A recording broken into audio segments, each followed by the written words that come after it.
বনী ইসরায়েলের একজন লোক ছিল যে ৯৯টি মানুষকে হত্যা করেছিল। সে তওবা করার চিন্তাভাবনা করছিল, তাই সে একজন আবিদের কাছে গেল। আবিদ ও আলেমার মধ্যে পার্থক্য আছে।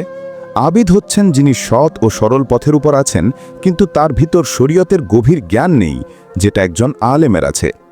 সেই লোকটি এই আবিদকে বলল, আমি ৯৯টা মানুষকে হত্যা করেছি, আল্লাহ কি আমাকে ক্ষমা করবেন? আবিদ যখন এটা শুনলেন তখন বললেন যে, তুমি ৯৯টা লোককে খুন করেছ, আল্লাহ তাআলা কিছুতেই তোমাকে ক্ষমা করবেন না। তখন সেই লোকটা আবিদকে খুন করে ফেলল। এই লোকটির কাছে মানুষ হত্যা করা এতটাই সহজ যেমন পানির মতো। তার সাথে তার মতের মিল হয়নি বলে সে তাকে মেরে ফেলল। সে তার ফতোয়া পছন্দ করেনি বলে তাকে মেরে ফেলল। এরপরও সে তওবা করার জন্য উঠে পড়ে লাগল। তার অন্তরের ভিতর কিছু অংশ হলেও ভালো ছিল। সুতরাং এই সময় সে খোঁজ করল যে কাকে জিজ্ঞাসা করা যায়। সে জানতে পারল এক আলেমের কথা। সে সেই আলেমের কাছে গেল এবং বলল, আমি ১০০টা মানুষকে হত্যা করেছি, আল্লাহ কি আমাকে ক্ষমা করবেন? কিন্তু এই আলেম তাকে বললেন, হ্যাঁ, তোমার আশা আছে। তুমি যদি তওবা করো তাহলে আল্লাহ তাআলা গ্রহণ করবেন। যদিও বা তুমি ১০০টি লোককে হত্যা করেছ, যদি আল্লাহ তোমার জন্য তওবার দরজা খুলে রাখেন, তবে কে তোমাকে তা থেকে প্রতিরোধ করবে? যদিও বা এই লোকটি ১০০টা মানুষকে হত্যা করেছে, আল্লাহ তার তওবা করাতে খুশি হবেন। কিন্তু আলেমের ফতোয়া এখানে শেষ হয় না। তিনি আরও বলেন, তোমাকে এই শহরের ছেড়ে অন্য জায়গায় চলে যেতে হবে। এটা হলো খারাপ একটা শহর। আমি চাই যে তুমি এই শহর ছেড়ে অন্য শহরে যাও, যেখানে এমন সব লোকেরা রয়েছে যারা আল্লাহর ইবাদত করে, ফলে তুমি তাদের সাথে ইবাদত করতে পারবে। আলেম বুঝতে পেরেছিলেন যে এই লোকটি যতক্ষণ এই শহরে থাকবে ততক্ষণ পর্যন্ত সে পাপ কাজ করতেই থাকবে, যদিও বা সে তওবা করে, কারণ সে খুন করার প্রতি আকৃষ্ট হয়ে গেছে। ঠিক একজন ড্রাগ অ্যাডিক্টের মতো। যতক্ষণ পর্যন্ত একজন নেশাগ্রস্ত ব্যক্তি সেই একই পরিবেশ, একই সঙ্গ, একই গ্রুপের মধ্যে থাকবে, যদিও বা সেই ব্যক্তি তওবাও করে, তারপরও সে একই কাজ করতে থাকবে। তাকে পরিবেশ বদলাতে হবে, কারণ তার চারপাশের সব কিছু সেই নেশার সাথে সম্পর্কিত। যখনই ড্রাগ ডিলার, যার কাছ থেকে সে ড্রাগ কিনত, তার সাথে সাক্ষাৎ হলেই সেটা ড্রাগের কথা মনে করিয়ে দিবে। যে বন্ধুর সাথে নেশা করা হতো, তার সাথে দেখা হলে ড্রাগের কথা মনে পড়বে। একই ঘটনা ঘটে যারা মদ খায়। তারা পাব দেখলে, মদের বোতল দেখলেই মদ খাওয়ার কথা মনে পড়ে।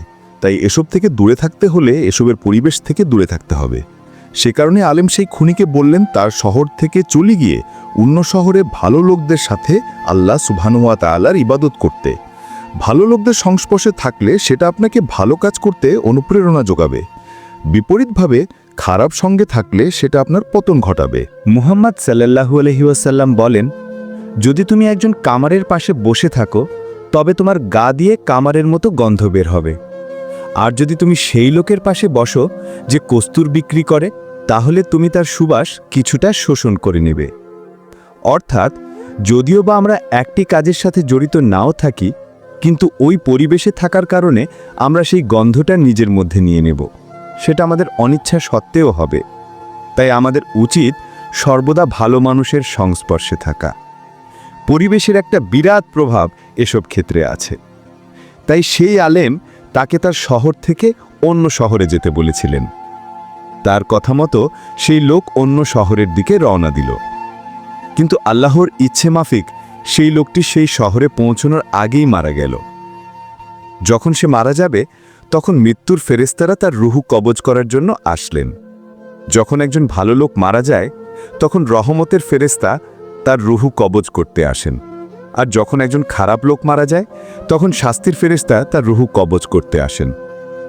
কিন্তু যেহেতু এই ক্ষেত্রে পরিস্থিতি পরিষ্কার ছিল না, তাই দুই ধরনের ফেরেশতাদের দলই আসলেন তার রুহু কবজ করার জন্য। এবং সেখানে একটা বিতর্ক জন্ম নিল। শাস্তি ফেরেশতা বললেন, এই লোক আমাদের, কারণ সে এখনও তওবা করেনি বা কবুল হয়নি। তার সদিচ্ছা ছিল, কিন্তু সে সেখানে পৌঁছতে পারেনি।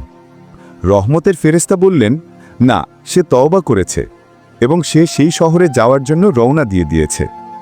তো দুই দলের ফেরেশতারাই বিতর্ক করছিল যে কারা সেই ব্যক্তির রুহ নেবে। তাই আল্লাহ সুবহানাহু ওয়া তাআলা এই বিতর্ক দূর করার জন্য তাদের কাছে আরেকজন ফেরেশতা পাঠালেন। তিনি তাদের বললেন, সে যেখানে মারা গিয়েছে সেখান থেকে উভয় শহরেরই দূরত্ব পরিমাপ করো। যদি তোমরা তাকে তার নিজের শহরের কাছে পাও, তবে সে জাহান্নামী। আর যদি সে অন্য শহরের ভালো লোকদের নিকটবর্তী হয়, তবে সে জান্নাতি। মুহাম্মদ সাল্লাল্লাহু আলাইহি ওয়াসাল্লাম বলেন, প্রকৃতপক্ষে সে নিজের শহরের নিকটবর্তী ছিল, তাহলে তার স্থান কোথায় হবে? জাহান্নাম। কিন্তু মুহাম্মদ সাল্লাল্লাহু আলাইহি ওয়াসাল্লাম বলেন, আল্লাহ সুবহানাহু ওয়া তাআলা জমিনকে নির্দেশ দেন তার অর্থাৎ লোকটার এবং তার নিজের শহরের মধ্যকার দূরত্বকে বিস্তৃত করার এবং তার অর্থাৎ লোকটার ও অন্য শহর অর্থাৎ ভালো লোকদের মধ্যকার দূরত্বকে সংকুচিত করার, অর্থাৎ তার দেহ মনে হবে ভালো শহরের কাছে, কিন্তু সে মারা গেছে নিজের শহরের কাছে। যখন ফেরেশতারা মাপতে আসলেন, তখন তারা সেই ব্যক্তিকে অন্য শহরের অর্থাৎ ভালো লোকদের দিকে নিকটবর্তী রূপে পেলেন এবং আল্লাহ তাআলা তাকে ক্ষমা করলেন এবং তাকে জান্নাতবাসী করলেন। সুবহানাল্লাহ। সহিহ বুখারী হাদিস নাম্বার 3470। আল্লাহ যদি চাইতেন তাহলে তিনি ওই ব্যক্তিকে ভালো শহরের নিকটে মৃত্যু দিতে পারতেন, কিন্তু তিনি তা করেননি। তিনি কেন তাকে তার নিজের শহরের দিকে বেশি নিকটবর্তী করে মৃত্যু দিলেন? কারণ তিনি আমাদের দেখাতে চেয়েছেন যে তিনি কতটা আগ্রহের সাথে ওই ব্যক্তিকে ক্ষমা করতে চান। আমাদের শুধু আল্লাহ সুবহানাহু ওয়া তাআলার কাছে ক্ষমা চাইতে হবে, তওবা করতে হবে, কিন্তু সেই তওবা হতে হবে মন থেকে, পুনরায় সেই পাপ না করার দৃঢ়তা নিয়ে। আল্লাহ আমাদেরকে সঠিক পথে রাখুন। আমিন।